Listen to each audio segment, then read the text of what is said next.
बिस्मिल्लाहिर्रहमानिर्रहीम। अस्सलाम वालेकुम दोस्तों, कैसे हैं आप सब। मैं हूं इजाज़ अंसारी और आप देख रहे हैं इजाज़ अंसारी फूड सीक्रेट्स। अल्लाह बरकत दे आपके खानों में, आपके रिज्क में, आपके जायके में। तो प्यार दोस्तों, आज मैं आपके लिए कोफ्ता की रेसिपी लेके आया हूं। मैं आपको बताऊंगा अक्सर लोगों के कोफ्ते क्यों टूट जाते हैं, क्यों इनमें टेस्ट नहीं आ पाता, कुछ लोगों को ये सख्त रह जाते हैं, कुछ लोगों के कच्चे रह जाते हैं। डिटेल के साथ आज आपको कोफ्तों की कंप्लीट हिस्ट्री में बताऊंगा। चलें जी, बिस्मिल्लाहिर्रहमानिर्रहीम। यहाँ पे हाफ के जी हमने कीमा लिया है और अहम बात ये कि आपने इसको बारीक पिसवाना है, ठीक है। अगर मशीन से आपने करवाया है तो उनसे कहें 3 दफ़ा ये मशीन से गुजरवा लें ताकि ये बारीक हो जाए। चलें जी, खूबसूरत से बॉल में ऐड कर देंगे। अब सबसे पहली चीज़ में जाएगी खुश धनिया पाउडर 1 टेबल स्पून भर के जाएगा। ज़ीरा इसमें हाफ टी स्पून ऐड करेंगे और ये है हमारे पास थोड़ी सी काली मिर्च का पाउडर, ठीक है, बड़ाए नाम। ये है नमक, नमक इसमें हाफ टी स्पून काफ़ी होगा। और अगली चीज़ है हमारे पास, ये नहीं जी, ये है हमारे पास चिली फ्लेक्स 1 टीस्पून काफ़ी होगा। और ये है हल्दी हाफ टी स्पून। चलें जी, अगली चीज़ है हमारे पास मिक्स गरम मसाला हाफ टी स्पून, जिसमें जायफल, जवत्री, छोटी बड़ी इलायची सभी होती हैं। अब ये देखें, मैंने 2 प्याज को ग्रेट कर लेने के बाद, मतलब कद्दूकश कर लेने के बाद उनका पानी निकाल लिया था। अब ये चीज़ इसके अंदर नहीं होनी चाहिए, जो कि अक्सर बच ही जाती है। ये आपका कोफ्ता तोड़ देगी। अगर कबाब है तो कबाब तोड़ देगी, ठीक है। आपने इसको अच्छे से इसका पानी निकाल के, अगर ये प्याज के बड़े पीस हैं तो वो भी आपने रिमूव कर देने हैं। 2 प्याज हैं ये बड़े साइज़ के। चलें जी, पानी इनका हमने निकाल दिया था, ठीक हो गया। प्याली को अच्छे से साफ़ किया करें, कोई भी चीज़ ज़ाया नहीं होनी चाहिए।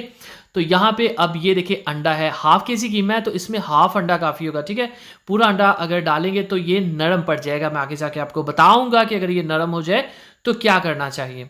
चलें जी, नेक्स्ट चीज़ है हमारे पास 3 से 4 टेबल स्पून ब्रेड क्रम्स, मतलब के डबल रोटी का चूड़ा।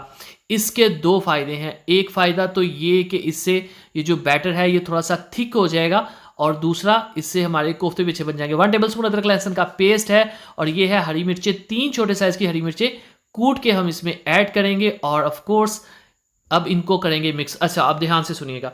इन केस आप इसको बैटर को इसको मिक्स करते हैं, इस मिक्सचर को, और ये पतला रह जाता है, आप इसमें भुना हुआ बेसन ऐड कर सकते हैं। आप इसमें जो भुने हुए चने होते हैं उनका आटा ऐड कर सकते हैं। इन केस आपके पास दोनों चीज़ें नहीं तो आप इसके अंदर मैदा भी ऐड कर सकते हैं, कोई प्रॉब्लम नहीं, लेकिन आप इसको थिक करना है। अब आप क्या करेंगे, अगर इसको स्टे दे दें 1 घंटे का फ्रिज के अंदर तो वेरी गुड। इन केस अगर स्टे नहीं देना चाहते तो डजंट मैटर। इनकी पकाई का मैं आपको ऐसा तरीका बताऊंगा कि आपका दिल खुश हो जाएगा। चलें जी, हाथों को साफ करके हाथों की हम कर लेते हैं ग्रीसिंग, ताकि हम इसके अच्छे से बॉल बना सकें, कोफ्ते बना सकें। अच्छा, आज ना कोफ्ते में थोड़े से बड़े साइज़ के बना रहा हूँ, ठीक है, क्योंकि ईद है पास, तो थोड़ा सा बड़ा साइज़ जो होता है वो अच्छा लगता है, ठीक है। राउंड सा बना लेंगे, इस तरह से बहुत आसानी से बन जाएगा। अगर ये आपसे नहीं बनता, मैं फिर बता देता हूँ, इसको फ्रिज में रख लें, ठंडा होने से भी स्ट्रॉन्ग हो जाता है और इससे ये कोफ्ते बन जाते हैं। चलें जी, बिस्मिल्लाहिर्रहमानिर्रहीम। अब यहाँ पे खूबसूरत सी कढ़ाई में मैं ले रहा हूँ हाफ कप कुकिंग ऑयल का। यहाँ पे मैं आपको बताऊंगा कि कोफ्ते की जो ग्रेवी होती है उसके अंदर किस तरह से फ्लेवर लेके आया जाता है। तो ये हमारे पास प्याज हैं 2 बड़े साइज़ के, या मीडियम 3 ले लें। ये ज़्यादा आपको लग रहे होंगे लेकिन इतने ही आपने लेने हैं। फ्लेम को हाई करेंगे और यहाँ पे हम इसकी करेंगे पकाई। अब यहाँ पे जो गलती लोग अक्सर करते हैं वो करते हैं अदरक लहसुन के पेस्ट के बारे में, ठीक है। तो यहाँ पे जब हल्का सा गोल्डन कलर आ जाए, आपने ब्राउन नहीं करना, डार्क नहीं करना इसको, ठीक है, तब इसके अंदर आपने ऐड करना है अदरक लहसुन का पेस्ट 1 टेबल स्पून। आपने इसको 3 से 4 मिनट हर हाल में देने हैं तेज फ्लेम के ऊपर। इन केस आपने यहाँ पे इसको टाइम ना दिया, आगे आप जितनी भी पकाई कर लें टमाटर ऐड करने के बाद, लहसुन की स्मेल नहीं जाया करती, जो कि बहुत बुरी लगती है। और बहुत से लोग जिनको पता भी नहीं वो ये गलती करते हैं। तो 4 मिनट पका लेने के बाद अदरक लहसुन को, यहाँ पे मैं 2 बड़े साइज़ के टमाटर ले रहा हूँ, बड़ी सी कटिंग है, आपने टेंशन नहीं लेनी। इसी तरह से इसको हम ऐड करेंगे। अब यहाँ पे मसालों को लेके भी एक अहम बात है, वो मैं आपको बताता हूँ। चलें जी, फ्लेम को थोड़ा कम कर देते हैं। बिस्मिल्लाहिर्रहमानिर्रहीम। 1 टीस्पून नमक इसमें काफ़ी होगा क्योंकि शोरबा हमने नहीं बनाना। 1 टीस्पून कुटी ये लाल मिर्च का पाउडर है ताकि कलर अच्छा है, कुटी नहीं लेंगे। हल्दी हाफ टी स्पून जाएगी। इसके अंदर आपने कोई भी गरम मसाला यहाँ पे ऐड नहीं करना। जो मेरे पुराने सब्सक्राइबर्स हैं, मेरे व्यूअर्स हैं, वो अच्छे से जानते हैं कि स्टार्ट में मैं बेसिक्स मसाले मतलब नमक, मिर्च और हल्दी ऐड करता हूँ। जो मसाले होते हैं वो हमेशा एंड पे मैं ऐड करता हूँ ताकि उनकी खुशबू मज़ीद अच्छी रह सके। चलिए जी, अब आपने फ्लेम ऑफ कर देना है।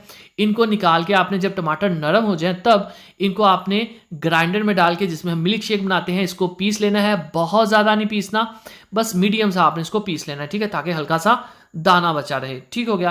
अब आपने क्या करना है, दूसरी तरफ चलते हैं। यहाँ पे कोफ्ते हमने जो बना लिए थे इसको हम फ्राई करेंगे। अच्छा, यहाँ पे जो अहम बात है वो ये कि आपने लो टू मीडियम फ्लेम के ऊपर इनको फ्राई करना है, ठीक है। तेज़ फ्लेम नहीं होना चाहिए, ऊपर से जल जाएंगे, अंदर से कच्चे रह जाएंगे, और वैसे भी ये फिर वो कलर भी अजीब सा हो जाता है। आपने लो टू मीडियम फ्लेम के ऊपर इनको अंदर डालना है। उसके बाद जब ये स्ट्रांग हो जाए फिर आपने फ्लेम को मज़ीद लो कर देना है, ठीक है। फिर मीडियम नहीं, लो के ऊपर पकाना है ताकि इसकी पकाई अच्छे से हो जाए। दो फेसेस हैं इनकी पकाई के, एक तो ये फ्राई करने के बाद, दूसरा इसको हम स्टीम भी करेंगे आगे जाके, ठीक है। तो तकरीबन यहाँ पे ये ले जाएंगे 10 से 12 मिनट और बहुत अच्छे से ये कुक हो जाएंगे तकरीबन 80%। चलेंगे, बिस्मिल्लाहिर्रहमानिर्रहीम। अब आपको मज़ा आना शुरू होगा। तो ये मसाले जिनको हमने ग्राइंड कर लिया था खूबसूरत सी कढ़ाई में ऐड करेंगे, और चूंकि ये काफ़ी थिक हैं तो ये काफ़ी जग में लगे रह जाएंगे, पर इनको आपने अच्छे से निकालना, कोई भी चीज़ ज़ाया नहीं होनी चाहिए। तो अब हम इसका टेस्ट जो है वो डेवलप करेंगे इस मसाले का। अच्छे से इस जग को साफ़ कर लेते हैं और जो बाकी बचा है उसमें पानी ऐड कर लेंगे। अभी आपको लग रहा होगा कि इसके अंदर घी कम है, लेकिन ऐसा हरगिज़ नहीं है, घी काफ़ी है। अच्छा, इसी दौरान अगर आप चैनल पे नए हैं जनाब तो चैनल को ज़रूर सब्सक्राइब किया करें। ये आपकी तरफ से प्यार होता है, मोहब्बत होती है, आपकी तरफ से हमें एक इनाम होता है। खंगाल ऐड कर देते हैं ताकि मसाला बिल्कुल ज़ाया ना हो। अब यहाँ पे फ्लेम को मीडियम टू हाई कर देंगे ताकि फ्लेम जो है वो अच्छा बना रहे। तो यहाँ पे हम इसकी पकाई करेंगे, और साथ ही साथ अगर वीडियो को लाइक अभी तक नहीं किया तो लाइक कर दिया करें, ये बिल्कुल फ्री होता है, इसमें कोई भी पैसे नहीं लगते। चलें जी, यहाँ पे अब हम क्या करेंगे, इसके थोड़ा सा ट्रीटमेंट करते हैं। सबसे पहला जो इसमें मसाला जाएगा 1 टेबल स्पून खुश्क धनिया पाउडर, और ये है ज़ीरा पाउडर ½ टी स्पून, और मिक्स गरम मसाला ½ टी स्पून। एंड पे ऐड करने का ये फ़ायदा होता है कि मसाले की खुशबू जो है वो बरकरार रहती है, और साथ ही साथ इसमें जो है एक थिकनेस भी आ जाती है, हमें पानी का हिसाब ज़्यादा हो जाता है। तो ये है दही, तकरीबन 1 प्याली। अब दही को ऐड करके फ्लेम को हाई कर देंगे अच्छे से। दही के 2-3 फ़ायदे होते हैं, एक तो क्रीमी हो जाता है मसाला, दूसरा ये कि मसाले का कलर खूबसूरत हो जाता है, टेस्ट भी आ जाता है। तो जब ये दही इसके अंदर ड्राई हो जाएगी तब आपने फ्लेम को कम करके इसके अंदर कोफ्ते ऐड करने हैं।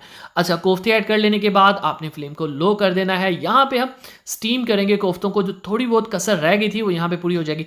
2 से 3 यहाँ पे हरी मिर्चें डालेंगे ताकि वो बरकरार रहें, खुशबू भी आ सके। ढक्कन आपने रख देना है, फ्लेम को लो कर देना है ताकि इसको स्टीम आ सके। 12 से 13 मिनट का इसको हम स्टीम दे चुके हैं, और यहाँ पे जो थोड़ी बहुत कसर थी कोफ्तों में वो ख़त्म हो गई, और साथ ही साथ कोफ्ते सॉफ्ट भी हो चुके हैं और उनका कलर भी लाइट हो चुका है। ठीक हो गया। चलें जी, अब हम चलते हैं इसके ऊपर ये अदरक डाल देंगे, धनिया डाल देंगे, रूटीन की बातें। अब चलते हैं फाइनल लुक की तरफ, आपने इसको प्रेजेंट कैसे करना है। तो बिस्मिल्लाहिर्रहमानिर्रहीम।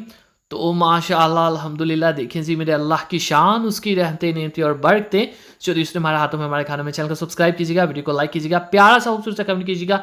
इजाज़त सारी को इजाज़त दीजिए, अगली वीडियो तक अल्लाह हाफिज़। अच्छा, एक बात और, सॉरी, ये आप मटन के साथ भी बना सकते हैं, mutton kofta, beef kofta, chicken kofta भी आप इसी तरह से बना सकते हैं। इसके अलावा ईद रेसिपीज़ देखने के लिए, ईद स्पेशल रेसिपीज़ देखने के लिए, मटन कोफ्ता रेसिपीज़ देखने के लिए, मटन ग्रेवी देखने के लिए, मटन बिरयानी देखने के लिए, मटन पुलाव देखने के लिए, सभी रेसिपीज़ देखने के लिए चैनल को सब्सक्राइब कीजिए और चैनल पे जाके वो सब वीडियोज़ को देखिए। अल्लाह हाफिज़।